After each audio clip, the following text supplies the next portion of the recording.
पत्नी को जला के मारने के आरोप में पति हुआ गिरफ्तार, भेजा गया जेल। बिरनी थाना क्षेत्र के दलांगी गांव में 9 अगस्त को फिरोज अंसारी की पत्नी मुस्कान परवीन का जला हुआ शव मिला था। मुस्कान के पिता तानाटाड़ पतरोडी गिरिडीह निवासी अहमद हुसैन ने मिट्टी तेल छिड़क कर जलाकर हत्या करने का आरोप लगाया था। इसी आरोप में बिरनी थाना प्रभारी मृत्युंजय सिंह ने फिरोज अंसारी को गिरफ्तार कर जेल भेज दिया है। थाना प्रभारी ने कहा कि मृतका के पिता ने बोकारो पुलिस को फर्द बयान दिया है। उस फर्द बयान के आधार पर प्राथमिक दर्ज की गई।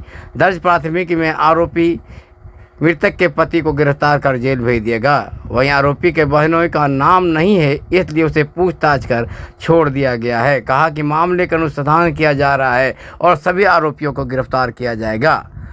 पुलिस ने को मृतका के पिता अहमद हुसैन ने बोकारो पुलिस को दिए बयान में कहा था कि उसकी पुत्री मुस्कान परवीन की शादी दलांगी के फिरोज अंसारी के साथ 1.5 वर्ष पूर्व हुई थी। शादी के बाद दामाद मोटरसाइकिल की मांग लगातार कर रहा था। उसकी पुत्री जब उससे इनकार किया तो दामाद उसके सास ससुर ने मनगढ़ंत आरोप लगाकर मारपीट करने लगे। 9 अगस्त के शाम को करीब 6 बजे पुत्री की बेरहमी से मारपीट की गई एवं मिट्टी तेल छिड़क कर आग लगा दिया गया। हो हल्ला होने के बाद ग्रामीण पहुंचे तो उनकी पुत्री के इलाज के लिए बिरनी स्वास्थ्य केंद्र पहुंचाया, जहां बेहतर इलाज के लिए उसे बोकारो रेफर किया गया था, जिसके बाद बोकारो में इलाज के दौरान उनकी पुत्री की मौत हो गई। इधर दहेज हत्या के मामले में आम लोगों में काफ़ी आक्रोश है। स्थानीय लोगों ने कहा कि एक तो बेटी के बाप किसी तरह अपने बेटी का ब्याह करते हैं, लेकिन दहेज का मांग को लेकर किसी की हत्या कर देना घोर जघन्य अपराध है।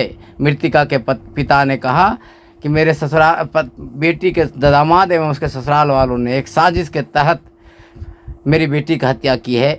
उनको कड़ी से कड़ी सज़ा मिलनी चाहिए। इधर पुलिस भी जांच में जुटी है और सभी कसूरवारों को जेल भेजने की तैयारी में है। बताया गया कि मृतका के पिता काफ़ी गरीब हैं और किसी तरह आम लोगों के मदद से अपनी बेटी का शादी किया था। मृतका के गांव वाले भी इस लड़की के मौत के बाद काफ़ी दहशत में है और इंसाफ की गुहार लगा रहे हैं।